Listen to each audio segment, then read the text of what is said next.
Let's have some first impressions about this LK Chen Twin Panther Sha Yoto Dao, the lovely Ming Dynasty shark's head saber.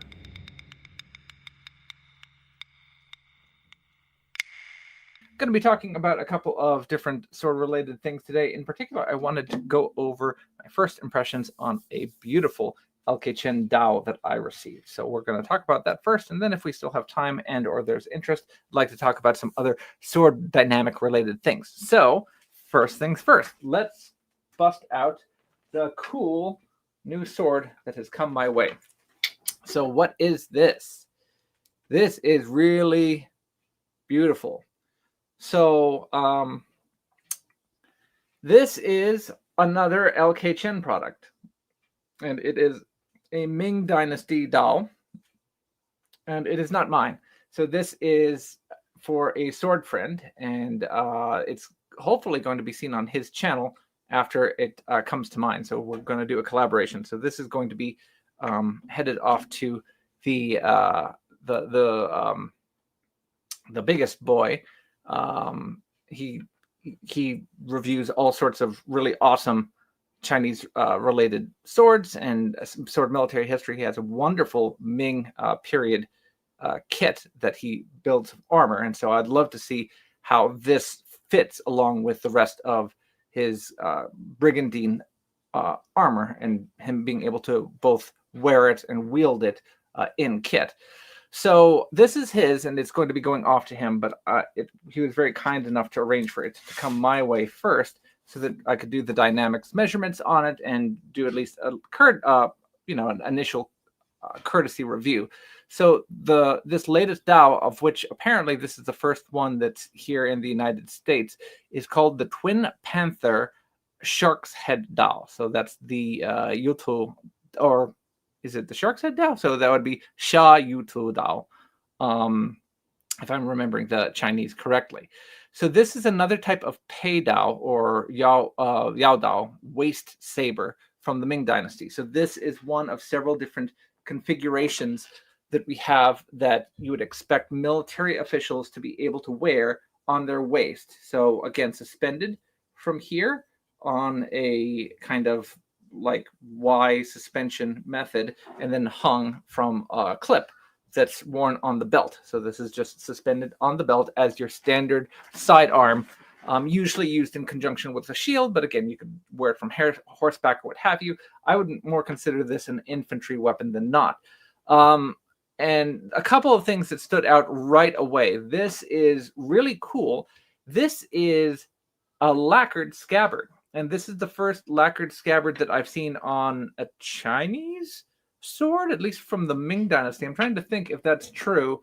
I can't, off the top of my head, think of any other lacquered scabbards, at least not for Dao, that LK Chen has produced from the Ming Dynasty. Now, I could be wrong, but most of the examples for the Dao, especially the military Dao he has produced, are like this, and they're made with this veggie leather wrap.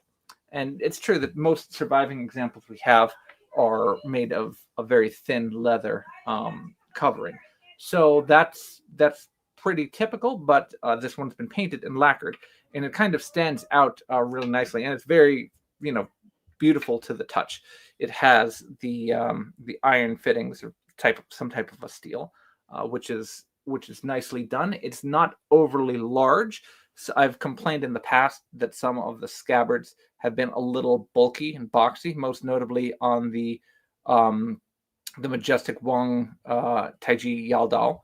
That's a really big, thick, overbuilt scabbard that's almost a weapon in and of itself. This one is very slim and very nice. And the way that the suspension bar is executed and the way it's held together all is very neatly tucked away. Also, it's going to be very hard to see on camera. Maybe you can see a little bit of this. So it has the cotton cord wrap here done in black, but underneath is black samigawa. So it has black ray skin or black shark skin that's underneath here. So it's all kind of homogeneous looking. It doesn't have contrasting colors, but they've done the extra effort, so it's not just a plain wooden grip that's underneath there. But the ferrule here is also really, really nicely done. So I like the little floral motif that they have that's going on right there. And the peen is very well tucked in and executed on the end. So sometimes peens can be really sharp and you have to be careful that you don't catch yourself on it. This I could rub all day long. It's not going to hurt myself, but it's very nicely tucked in at the end. And you can see from the width of the cap here on the end, it's got good dimension. So it's very slightly wider at the top and it tapers down. And that translates across the entire length of it. So there's some dimension to the grip as well. I'm going to have to pull it out of its scabbard for a second. So we're going to pretend that you can't see the blade because I want to show you what's going on. Because when I saw the production images of this, I was so focused on the blade that one, I didn't notice what was going on with the scabbard. But two, I also didn't notice what was going on the inside of the discard. So inside the Husho Pan, we have the reason that it has this namesake. So it has these two cats that my camera is not picking it up very well, unfortunately, but these are actually executed very, very nicely. So this is why it is called the Twin Panther Dao. It's got, let me see if I can, my camera is not going to pick this up. I'll have to do this on the formal review in high definition. But these are really well executed. I'm not sure if you can do this in cast steel. I assume that they somehow were able to do that in casting. If so, this is an much more advanced technique that I'm familiar with. So LK Chen, however you're doing it to get these molds, usually you can't cast steel. You can cast bronze or brass, but you usually have to chisel away and hammer steel or iron.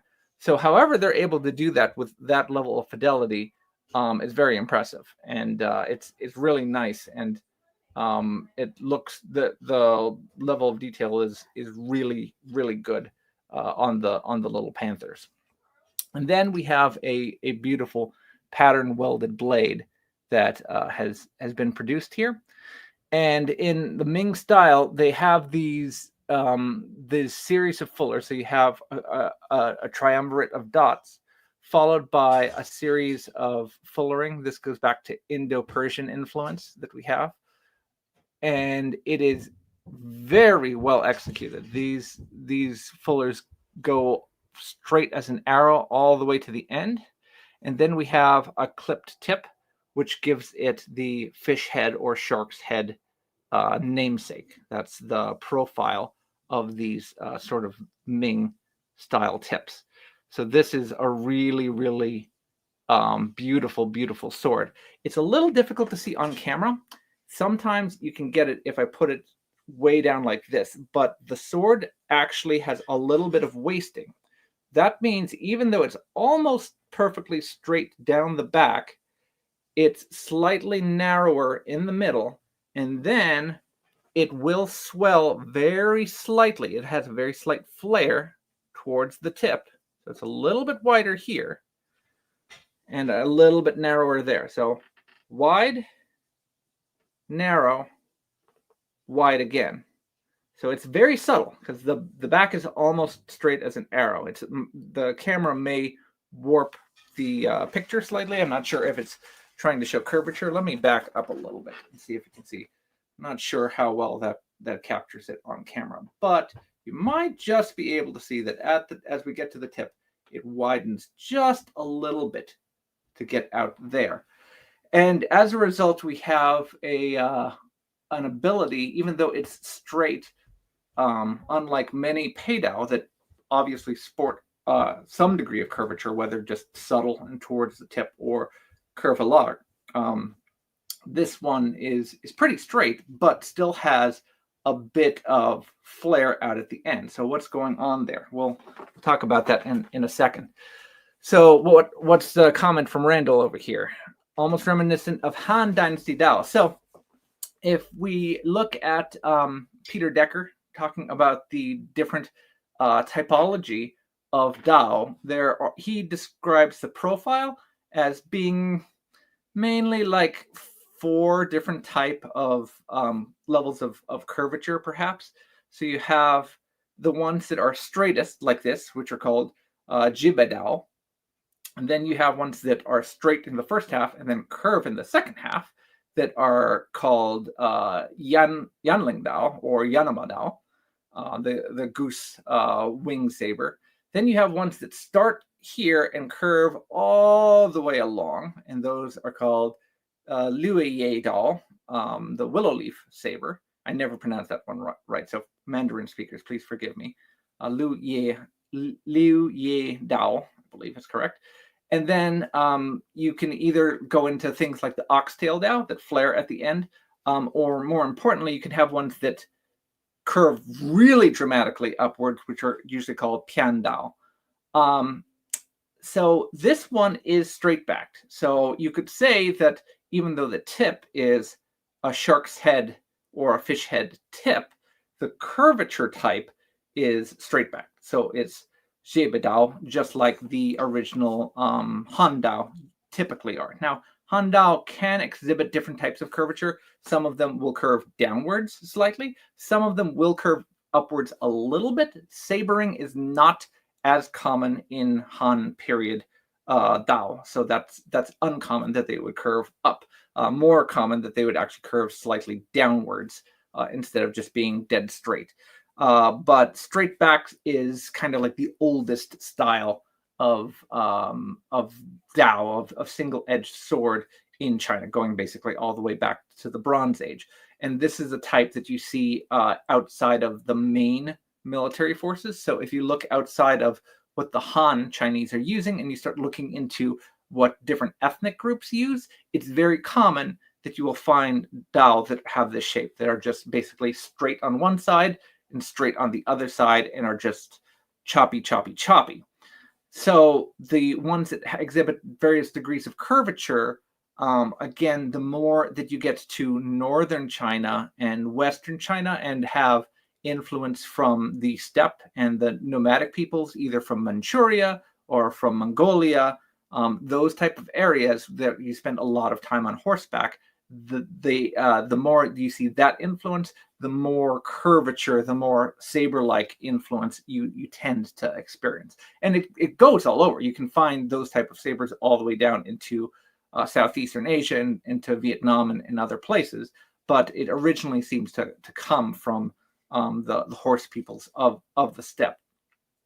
So what's going on with this particular sword? How does it handle? It handles beautifully in the hand. This is one of the most comfortable and fun Dao that I have experienced from LK Chen. It just really wants to. Let me see if you guys can hear any of the tachikaze.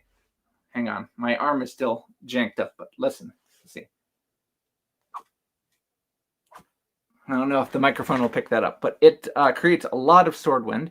The fullering may help with that a lot, but it helps that it's just very, very maneuverable. So this comes in at 740 grams. So this is a pretty light sword, even though it's more than 70 centimeters in blade length. Where's my... Do I have my ruler anywhere? I don't have my ruler anywhere, but I can tell you in a second because I have all my numbers. It is 71 centimeters in blade length. So, for instance, if I just pull this Yanling Dao next to it, so these are contemporaneous. This sword feels this sword next to it feels quite a bit stouter. So this one, which I consider one of my most favorite swords to handle in general. Like if I ever had to be drafted in the military, carry a shield, something like that, this would be among the top swords I would reach for very quickly. It's just all around, got a lot of authority in it. It's stout, it's reliable, yada, yada, yada. But this sword comes in at 200 grams more than this one. Even though you can see that the Shark's Head Dao is very slightly longer than the Yanling Dao. It obviously, as mentioned before, it exhibits zero curvature. So the Yanling Dao is straight for the first, 40 or like 60% of its length, and then it curves up at the end. This one, the Yanling Dao, has a lot more mass, especially in the hilt, and so it's still pretty easy to control from the wrist. But you also, if I'm just going like this, I can pivot it almost as fast as that. But if I have to swing it from up over the head and then bring it down, it's going to take more energy, and it's going to be coming in with more force. So this is going to hit harder than this. I'll be able to accelerate this one faster. So this one I can suddenly reposition and then whoop, pop it more quickly, and I can get the tip moving faster, but it's not going to have as much inertia behind it as the Yanling Dao. So if I needed to crack someone's shield open, I might use the Yanling Dao because I can really build up a big wallop and rah, clank, and then I might be able to crack their shield in two. This one, I might be able to block and then sneak around and catch them on the wrist more quickly than I could this one. Both of them will probably be able to ward off weapons about the same amount. Now, I'll have to go into it a little bit more in my formal review. But here's a question for anyone, if anyone's brave enough to answer it. Which of these two swords do you think is going to be better at thrusting? Does anyone want to take a quick guess?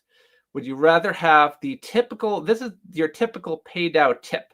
So whether you're a willow leaf saber or a goose quill saber, this is the typical style of tip that you find on Chinese military swords. And this is a specialty tip, this shark's head tip. Which do you think is better if you're intending to give thrusting attacks? Is anyone brave enough to offer a guess? No one is brave enough to offer a guess. So, if all you're doing is testing backyard kind of soft targets, then most people are probably going to prefer thrusting with the Yanling Dao, because this is a very, very sharp sword and a very, very fine tip. And if you go up against something soft, it's going to sink right in, and it's going to leave a devastating wound. It's going to slot in, and it's going to open up a wound channel that's 3 or 4 inches, and it's going to be, horrible. It's going to cut through all sorts of blood vessels, puncture lungs, all sorts of stuff. It's going to slide in and really cut whatever you want. But this tip is very fragile. If you hit something really hard, there's a good chance you are going to bend, if not snap, that tip.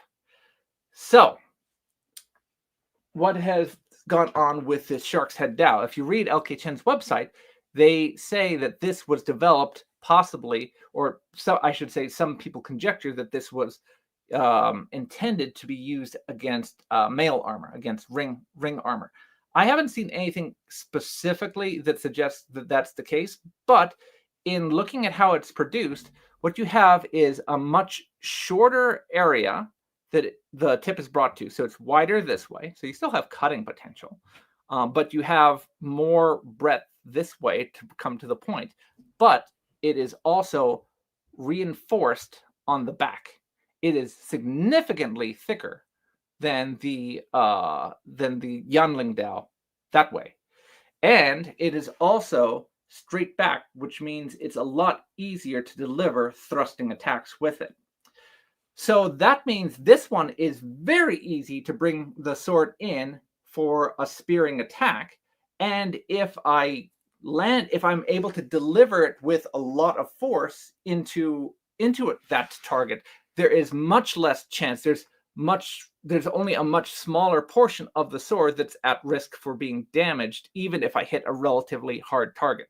So if I hit something like ring, it's not going to go in particularly deep. It's not a needle point like a dagger, but I can hit and I can really apply a lot of force and maybe start bursting those rings. Or if I miss and I hit something dense like a plate or, a helmet or the edge of a shield, etc., I'm at much, much lower chance of bending or snapping off the tip than I am with the much thinner Yanling Dao. So I think that there's probably some truth to it, at least with these particular examples. Now, there are different examples. I've seen other examples of Yanling Dao that are reinforced, but I've seen plenty of examples of historical types of sabers that are almost paper thin at the ends, that are not reinforced at all. So for this particular one, I think that there is probably something to the supposition that this tip retains the ability to cut even all the way at the end. So just like a Japanese sword is very, retains a lot more ability than a European style saber to cut way out at the end because of the hatchet point, because how wide it is at the end. It's also good at being able to deliver thrusts specifically against targets that are tough and would otherwise risk damaging the edges of your tip. So yeah, I think that there is some idea that may be the case. All right, guys, that's all that I'm going to be able to discuss right now, but I hope you guys found that interesting. I will talk to everyone later on. Enjoy.